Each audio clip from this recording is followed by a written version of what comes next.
शैतानी षड्यंत्र। जैसा कि यह हिजकेल की पुस्तक उसके 21वें अध्याय की 21वीं आयत में लिखा, क्योंकि बाबुल का राजा तिरमुहाने अर्थात दोनों मार्गों के निकलने के स्थान पर भावी बूझने को खड़ा हुआ है। उसने तीरों को हिला दिया और ग्रह देवताओं से प्रश्न किया और कलेजे को भी देखा।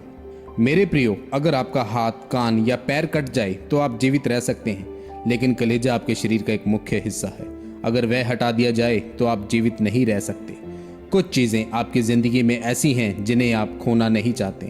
कुछ लोग आपके जीवन में ऐसे हैं जिनको आप अपने से दूर नहीं कर सकते, और शैतान इन्हीं चीज़ों को देखता है और आपकी उन चीज़ों पर हमला करके आपसे छीन लेता है।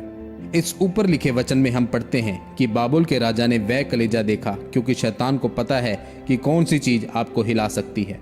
उसको पता है कि अगर एक इंसान का कलेजा हटा दिया जाए तो वह मर सकता है। इसलिए आपने कभी यह नहीं सुना होगा कि उसको दौरा पड़ा और वह मर गया। हमेशा यही सुना होगा कि उसको दिल का दौरा पड़ा, क्योंकि जब कलेजा निकलता है तो जान चली जाती है। बाइबल बताती है कि वह राजा एक चौराहे पर खड़ा था और ग्रह देवताओं से प्रश्न पूछ रहा था, क्योंकि शैतान जानता है कि जिन चीज़ों पर आपका जीवन निर्भर है उन चीज़ों को आपके जीवन से कैसे दूर करना है, और वह दिन रात इसी काम में लगा रहता है।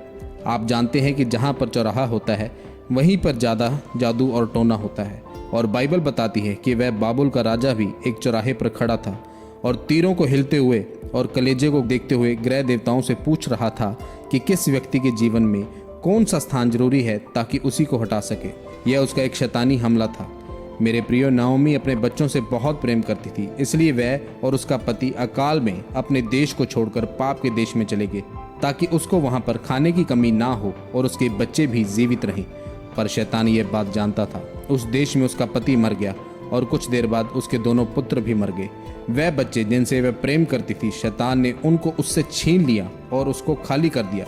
शैतान चाहता है कि कब आप कोई पाप करें और कब वह आपको फाड़ खाए, लेकिन जब आप निरंतर परमेश्वर की हजूरी में बने रहते हैं और प्रार्थना और उपवास के साथ परमेश्वर के वचनों पर चलते रहते हैं, तो जादू, टोना और शैतान की योजना आपकी आशीषों को आपसे छीन नहीं सकती। जब आप परमेश्वर के करीब आते हैं तो कोई भी अंधकार की शक्ति आपको हिला नहीं पाती।